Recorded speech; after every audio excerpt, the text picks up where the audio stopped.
you could end up with an alliance between the people who want to bankrupt Britain and the people who want to break up Britain. These Tories will stop at nothing. They're so desperate to cling on to power. 2 months to go, and today the two main parties, the Tories and Labour, have talked about the weaknesses of their opponents' offer rather than the strength of their own. If you like, two horror movies have been screened. To wavering UKIP Tory voters, the party has tried to say today only they can keep the United Kingdom from being cut up. To wavering SNP and Green voters, Labour has tried to say that only they can keep the state from being cut up.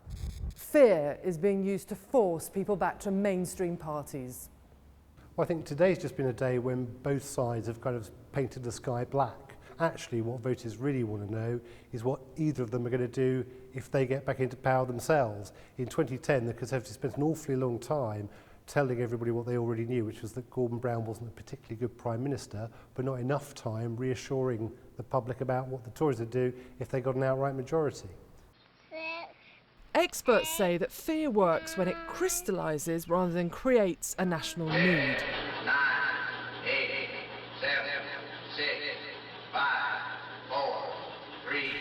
In 1964, Lyndon B. Johnson's charge was that a vote for Barry Goldwater was a vote for little girls dying in a nuclear attack. In 92, the Tory tax bombshell charge captured a fear Kinnock would hike taxes. I'm George W. Bush, and I approve this message. And in 2004, George W. Bush caught the fear that John Kerry flip-flopped. Opposed it, supported it, and now opposes it again. Fear doesn't seem to work when it's at odds with the national mood. In 1945, Winston Churchill's Gestapo warnings about a Labour government were ignored by the electorate. Tory attacks on Blair as demonised in 97 didn't stick because people wanted change. In 2001, William Hague used fear, but the Tories themselves were just one term out of government. Difficult to make people fearful of your opponents when they have fearful memories of you too. In Australia, where the Conservatives' election campaign chief Lynton Crosby comes from, elections based on fear are a commonplace. But there is one critical difference between us and Australia. In Australia, they have compulsory voting.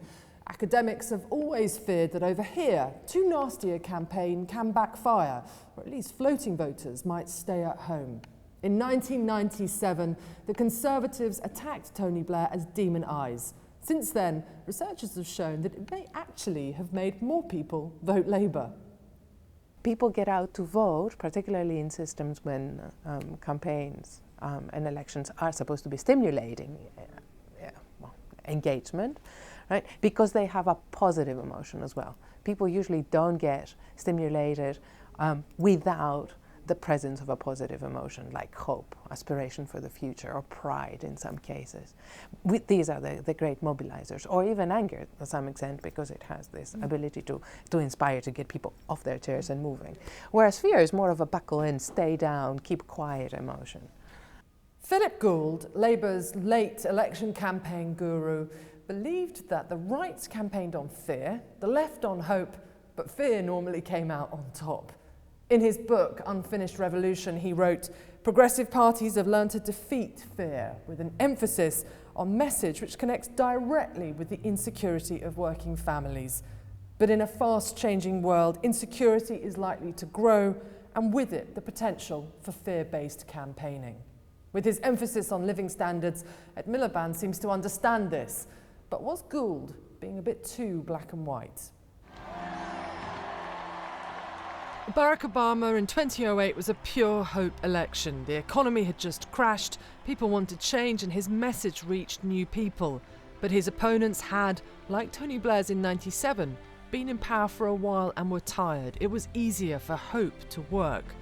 Actually, most elections are a blend. Thatcher in 1979 was as much hope as fear.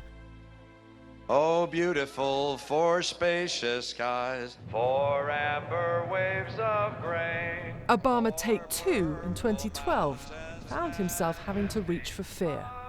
We had an opponent who, didn't have a great record in Massachusetts and didn't have a great record in business that indicated that anything good would come from his presidency, and so we felt like we had to tell that story. But it was a pretty fact-based, set of content around what he did when he was, in business and what he did as governor.